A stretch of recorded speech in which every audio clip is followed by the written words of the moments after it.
kama ambavyo tumeona kwamba ili uweze kutembea au kuishi katika mito ya mafuta ya Roho ya neema na utofauti, moja, kuzaliwa mara ya pili, maana yake wewe mwana wa Mungu. Kwa Mungu akija kuzungumza na wewe, anazungumza na Mungu mwenzake. Pili, lazima uwe na maarifa sahihi ya ufalme wa Mungu.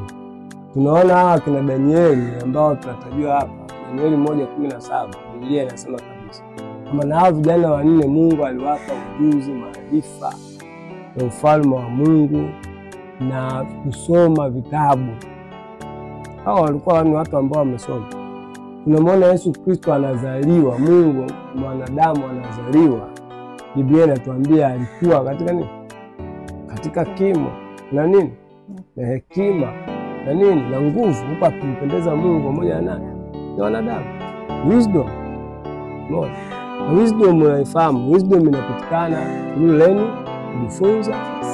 Ndio. Lazima utokane na maarifa na ufahamu wa jambo husika. Kwa Yesu pamoja na kwamba alikuwa Mungu, lakini alizingatia zaidi maarifa. Alisoma sheria za Musa na akaenda kabisa akazitafsiri na akaziishi. Kwa unapozaliwa mara ya pili, au wewe ukiwa mwana wa Mungu ndani ya ufalme wa Mungu, hakuna msamaha kuhusu swala zima la maarifa. Maarifa yapi?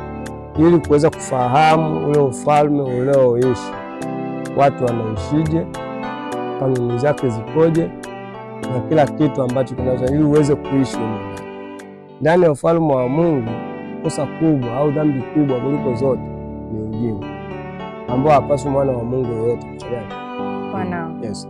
Kwa tunaona kwamba ndoto ya Yusufu labda ya Mwanzo 37 mstari wa kwanza mpaka ule wa 9 ambazo wanazisimulia, na ukiziangalia hata namna ambavyo Yusufu au hizi ndoto, namna ambazo Agano la Kale vilikuwa vimetafsiriwa, vilikuwa haziendani kabisa na kile ambacho kimezungumzwa. Yes. Kwa tafsiri kulingana na mazingira ya hapo, lakini Mungu alikuwa ana communicate kwa Yusufu kwamba wakati utafika Mungu atashuka au atauvaa mwili. Kwa nini atauvaa mwili? Angalia yale miganda ya ndugu zake wakiwa shambani. Biblia inazungumza vizuri. Shambani ni picha kama ya ufalme wa Mungu. Ukisoma kwenye Wakorinto wa kwanza sura ile ya 3 kuanzia mstari ule wa 5, wa 6, wa 7, wa 8 mpaka 9. Sisi ni watendaji kazi katika shamba la nani? Shamba la Mungu. Hiyo ni picha ya nini? Ya ufalme wa Mungu. Huyu Yusufu na hao wengine ni ndugu. Hao ni ndugu. Mbona Yusufu akuchukua mwembe? Yeye alikuwa na mganda wake na ndugu zake wachukua mganda wao, walikuwa wakivuna shambani. Mbona walikuwa na kipindi cha mavuno. Kwa nini? Kwa nini miganda yote walichukua miganda? Mungu alikuwa anaonyesha, ilikuwa ni picha ya unabii, usema miongoni mwa ndugu yenu. Sisi Kristo Yesu ni ndugu yetu. Kisa cha Mungu kuvaa mwili nataka kutuonyesha kwamba yeye ni ndugu yetu. Na ndio maana unaposoma kwenye vitabu vya Mathayo sura ya 1 anatueleza kabisa kwamba kitabu cha nani? Cha ukoo wa nani? Wa Yesu Kristo, mwana wa nani? Wa Abrahamu, mwana wa Daudi, au mwana wa Daudi, mwana wa Abrahamu. Ukisoma zile kote, na ukienda kusoma hata Luka nafikiri sura ya 3, najaribu kuonyesha kwa nini Mungu alivaa mwili, kwamba Mungu kwanza, kitu cha kwanza sio mgeni hapa, ni ndugu yetu. Kuna uhusiano naye, kuna mnasaba naye. Kwa ni kitu ambacho kwa Yusufu alikuwa amepokea taarifa kwa Mungu kwa mambo ambayo yatakokuja. Ile ahadi hiyo ambayo Mungu alizungumza kwa Abraham, alizungumza kwa Isaka, Isaka akaizungumza kwa Yakobo. Sasa na Yusufu anapokea ule ujumbe kuonyesha kwamba na yeye Yusufu alikuwa ni picha kama ya Kristo. Moja, kwamba huyu katikati na Musa, Mungu pia aliwaambia wana wa Israeli, Mungu atawainulia nabii ambaye atatoka katikati yenu, mumsikilize na mheshimu. Kwa ndoto ilikuwa ni rahisi tu. ilikuwa inatuambia habari ya ujio wa Yesu Kristo, habari ya ujio wa ukombozi wa mwanadamu. Umeona? Tukija hata hiyo ya ng'ombe 7 wanene, ng'ombe 7 si ndio? Ng'ombe 7 ni picha, wanene ni picha ya neema, majira na nyakati ya neema. Ndio maana hata kipindi hicho walikuwa wanajaribu kuonyesha kwamba ni kipindi labda watu wataishi kwa mafanikio. Majira ya neema, sasa hivi tunaishi majira ya neema, majira ya Kristo, si ndio? Haya, wale 7 wembamba ng'ombe wakawameza hawa, inaonyesha nini? Kwa siri tu hivyo kwenye namba 7 kwa naonyesha kama leo kusikia watu wanasema kuna kipindi cha dhiki kuu, kipindi sio cha nini. Sasa hivi tuko kipindi cha neema, ambako baada ya Yesu Kristo na kazi yake kamilifu ya msalaba na baada ya kufufuka tunaishi katika majira ya neema. Ndio ni muhimu sana kuelewa hivi vitu, ni rahisi sana. Sio tukaanza kama ile watu leo sema sio tarehe 23, sio tarehe 24 Yesu anarudi, sio anafanyaje nini mambo kibaya. No. Baada ya unyakuo miaka 7, basi baada ya miaka 7 kuisha, maanake kuna tukio ambayo itatokea hapa, tukio la unyakuo wa mwili wa Kristo na watakatifu ambao watakaa hapo mawinguni muda wa miaka 7. Wanafanya nini? Wanapambwa kwa ajili ya nini? Ya bwana harusi, sio ujio wa Yesu mara ya pili. Hiyo ni vitu ambavyo watu wanatakiwa kuelewa. Mtu anasema nyakuo, Yesu anakuja, Yesu anakuja. Hapa ndipo ambapo itapigwa ile tarumbeta na malaika Mikaeli. Inazungumzwa hapa kwenye vitabu vya Wathesalonike. Mfano wake leo upo tena pia kwenye kitabu cha Yoshua, wale ambapo wanataka kwenda kuteka ule mji wa Yeriko. Mambo yote haya ambayo watu wanatafuta, sio wanaenda mlimani, sio wanakesha, wanafanyaje. Ukisoma kitabu cha Agano la Kale, mambo yote yameelezwa. Hakuna jambo jipya. Hakuna jambo jipya. Kwa miaka 7 ile mbuzi, ng'ombe wa wembamba wakawameza, manake muda wa nyakati za neema zikipita. Sasa huku chini, baada ya mwili wa Kristo kutwaliwa hapo juu kwa ajili ya maandalizi, kupambwa kama bibi harusi wa bwana harusi ambaye ni Kristo. Umeona? Huku ndio kutakuwa na dhiki kuu, kama ilivyokuwa miaka 7 ya shibe. Miaka 7 baada ya kupita miaka 7 ya shibe, ikaja miaka 7 ya njaa. How good it is. Kwa ni rahisi tu. Ndio nikasema kwamba hakuna ndoto ambayo ni ngumu, hakuna ndoto ambayo ni rahisi. Okay. Tunakuja kwa Nebukadreza. Nebukadreza alikuwa tu amechanganyikiwa tu kwa sababu ya akili. Umeona? Ndio maana unaona kwamba Nebukadreza baada ya kuota ndoto, kitu cha kwanza kilimpelekea nini? Kuta waganga, kuta kina nani, hakuwa hana akili ndani ya ufalme wa Mungu.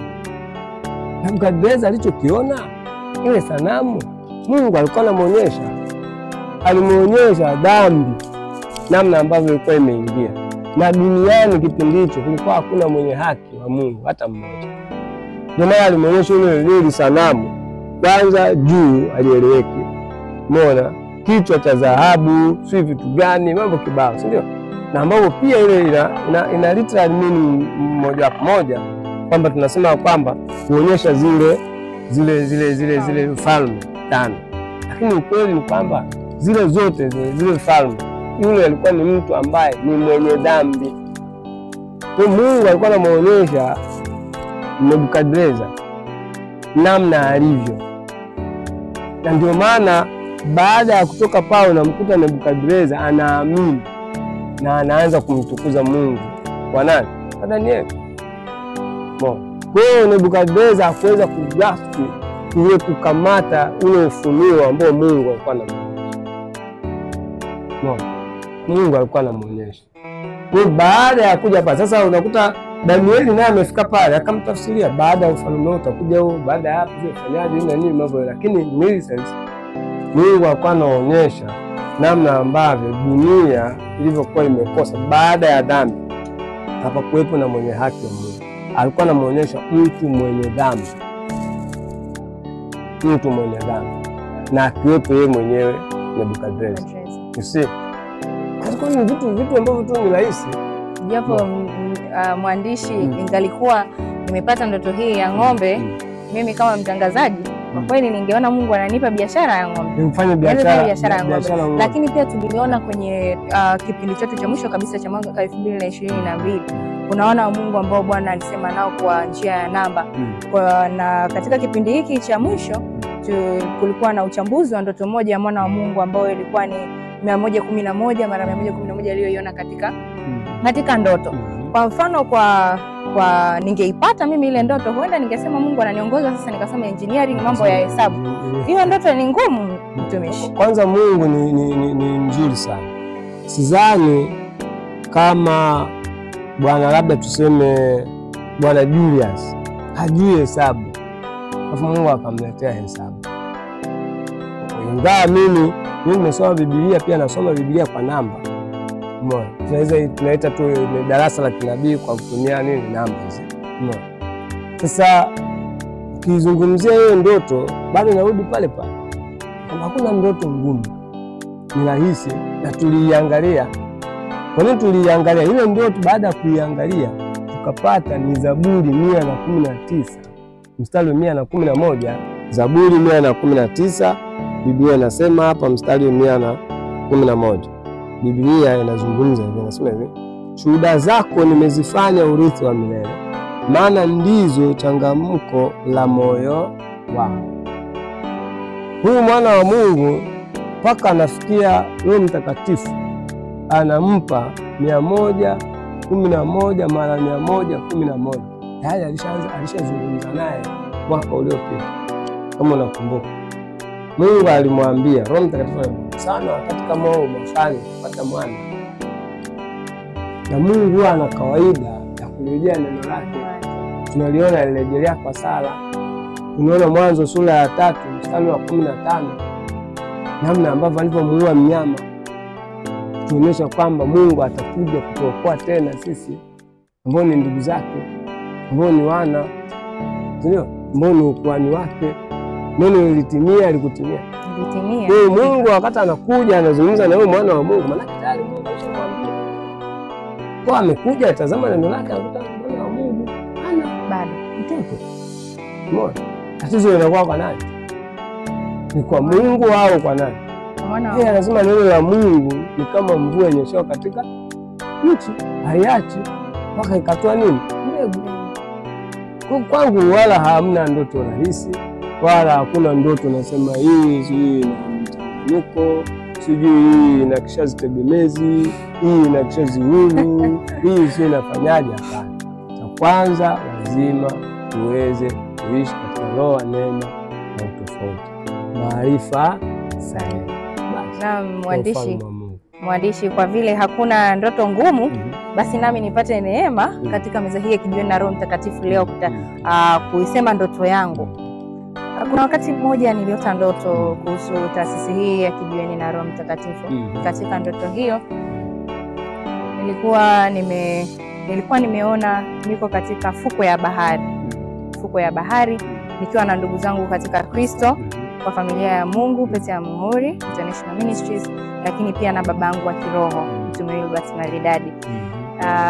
Sambamba na huyo nilikuwa na mkurugenzi mwenza wa Kijiweni na Roho Mtakatifu Dr. and EVG Prosper Israel. Na tulivyokuwa katika fukwe ya bahari, baba yetu wa kiroho akatuambia go, sasa ninataka niwatume muende. Tulikuwa hatuoni njia kwa sababu anatuambia tuende, lakini mbele yetu tunaiona tu bahari.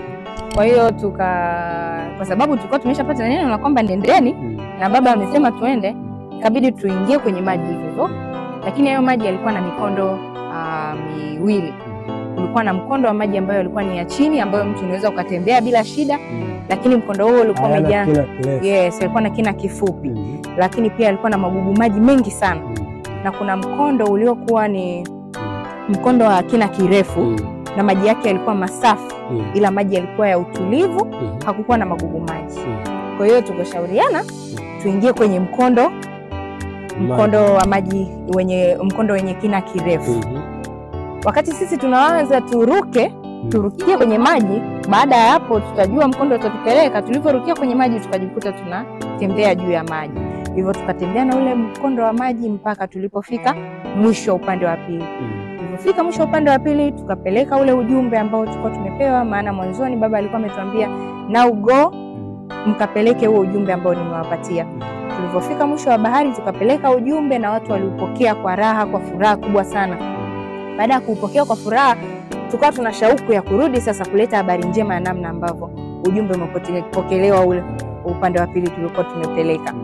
Tulivyokuwa tunarudi, maji yalikuwa pia ufuko wa upande wa pili, maji yalikuwa na vina viwili. Kulikuwa na yale yaliyokuwa kama mwanzo, kina kifupi lakini na magugu maji, na upande wa pili ambao ulikuwa kina kirefu lakini sasa ulikuwa na mawimbi. Kurudi kuja kuleta habari njema huku tulikotumwa ilikuwa mkondo una mawimbi makubwa. Japo kutizama ule mkondo mfupi tangu awali ambao tukutaka kuupita, ikabidi tupite kwenye mkondo ule ule wa maji wa kina kirefu wenye mawimbi makubwa. Tukarukia wote kwa pamoja, tukaanza kwenda. Mkondo ukatupeleka, tumefika katikati, wimbi likawa kubwa sana. Tukasikia sauti ya Roho Mtakatifu. Nikasema ruka. Yaani tuko katikati ya maji lakini Roho Mtakatifu anasema ruka. Sasa kwa sababu hakuna kuoji Bwana anapokuambia jambo, tukaruka. Tulivyoruka tu ile act ya kuruka, tukaona mbele yetu kuna mfereji wa mkavu ambao umetengenezeka kama njia mpaka kule ufuko tulikokuwa tunaenda. Kwa tukaanza kutembea kwenye nchi kavu katikati ya ule mkondo wa kina kirefu cha maji. Tulitembea hapo, tukakimbia, tukaenda mpaka tukafika fuko ya pili tukiwa salama, na tumefika nchi kavu, tumepita njia ambayo ilikuwa imetengenezeka nchi kavu mpaka mwisho, tukapeleka ile habari njema. Sasa ndoto kama hiyo yenye mazingira tofauti, vina vya maji, inakuwa ina maana gani? Hujawahi kufika baharini? Kwa kweli shawahi. Nimewahi. Wewe umeona sasa, huyu mtu wa milimani akaletewa maji kwamba mimi wa majini siwezi kuota mlima. Mlima, si ndio? Ndio. Kwanza bahari hapo ina mambo tafsiri kama mbili.